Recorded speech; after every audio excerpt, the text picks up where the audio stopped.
Oke, perkenalkan kami dari tim Bernat, Rahmat Ibrahim Santosa, Ahmad Faiz, dan Muhammad Habib Haidir. Kami akan menjelaskan tentang visualisasi data yang telah kami buat, yaitu dengan topik Kobe Bryant. Tahapannya sendiri ada 5. Yang pertama adalah mencari purpose and parameters, kemudian data preparation, kemudian yang ketiga adalah question formulation, yang keempat design concept, dan yang kelima adalah construction and launch. Pada step 1, kita akan mendefinisikan purpose dan parameter dari visualisasi ini. Topik yang digunakan yaitu Kobe Bryant Short Story. Tujuan yang ingin dicapai dalam visualisasi ini yaitu mengenang sejarah karir dari Kobe Bryant. User yang ditargetkan yaitu completely global user atau tidak ada target spesifik, hanya siapa saja dan semua orang.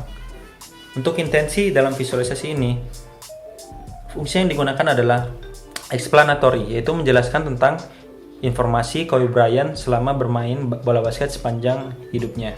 Kami memilih menggunakan emotive and abstract visualization tone. Untuk membuat pembaca terkesan, kami akan membuat visualization tone yang membuat pengguna berempati kepada Kobe Bryant, yaitu dengan cara menggunakan warna dasar yang sering digunakan oleh Kobe Bryant, yaitu warna tim basket Los Angeles Lakers, kuning dan ungu. Selain itu, akan digunakan beberapa elemen yang berkaitan dengan permainan basket, seperti lapangan basket dan bola basket. Kita masuk ke tahap kedua, yaitu data preparation and exploration. Di tahap ini pertama kali kita ngumpulin data yang sumbernya dari stats.nba.com. Di sana ada API yang isinya data shooting player NBA. Di situ ada data dari shooting masuknya, miss, sampai posisi X dan Y player tersebut.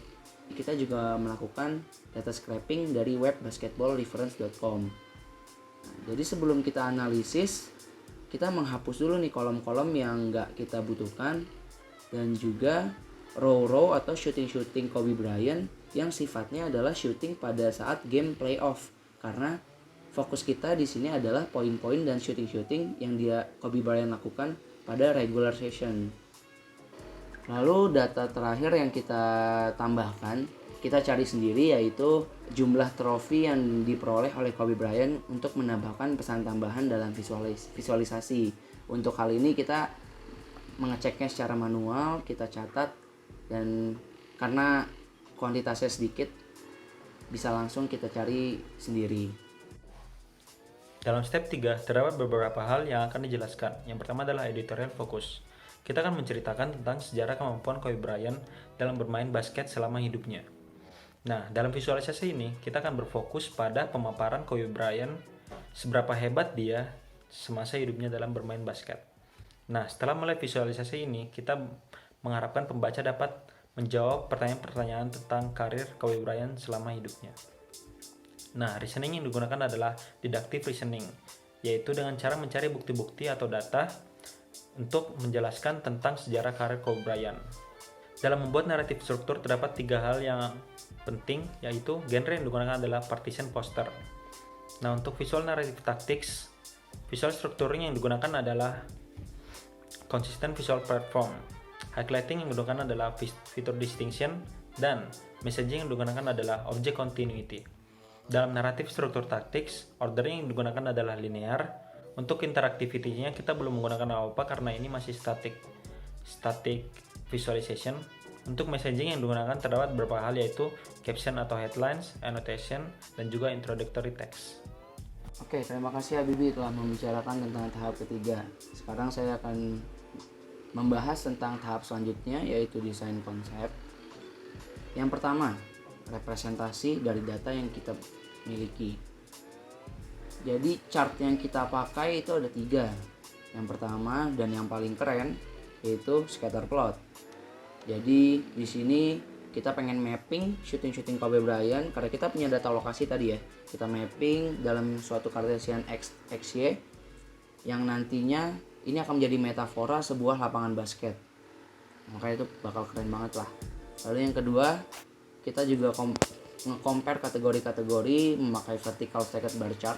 Kita soalnya nge-compare tembakan shooting yang masuk dan tidak masuk di tiap season Kobe Bryant.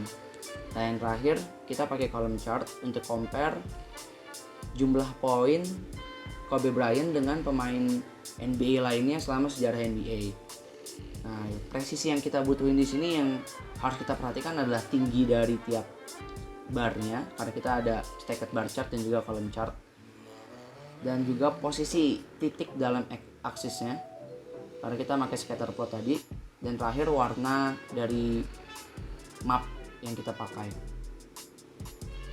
Nah, kedua, setelah kita bahas tentang representasi data, kita bahas tentang presentasi dari data yang kita miliki. Pertama, penggunaan warna. Untuk penggunaan warna sendiri kita memakai skema komplementari, yaitu ungu dan kuning, di mana ungu dan kuning ini memang sudah menjadi color palette-nya tim Lakers, yaitu timnya Kobe Bryant. Nah, selain itu, untuk arsitektur visualisasi data kita buat mengarah ke bawah sehingga pembaca tidak terlalu bingung dalam melihat visualisasi. Dan untuk kedepannya banyak sekali potensi visualisasi ini bisa dijadikan interaktif. Salah satu yang kita pikirkan adalah kita ingin user ini nantinya bisa melihat data-data kita tiap season, dan jadi bisa lihat nih mapping shootingnya Kobe Bryant di season satu season di mana aja sih, lalu poinnya dapat berapa, nggak masuknya berapa. Jadi sangat bisa untuk diinteraktifkan. Oke, langkah terakhir adalah construction and launch. Jadi di construction ini dari data yang udah dibuat, kami memvisualisasikannya dengan menggunakan Jupyter Notebook. Dan beberapa tools yang kami gunakan adalah seperti Matplotlib. Kemudian dari visualisasi yang dihasilkan, kita olah di Photoshop biar bisa nyambung sama anotasinya.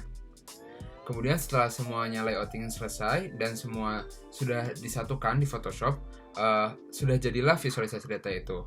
Nah, terakhir kita melakukan pengecekan, yaitu apakah datanya sudah akurat, fungsinya sudah sesuai, visualnya sudah sesuai, formatting dan anotasinya juga sudah sesuai. Setelah melakukan pengecekan secara pribadi, kami melakukan pengecekan juga dengan meminta feedback. Nah, salah satu feedback yang kami dapat adalah di scatter plot yang bergambar di sini, ada yang tidak mengerti bahwa itu adalah lapangan basket, ada yang malah salah mengartikan. Sehingga akhirnya kami melakukan sedikit perubahan, yaitu dengan menambahkan anotasi sehingga pengguna bisa tahu bahwa ini adalah lapangan basket.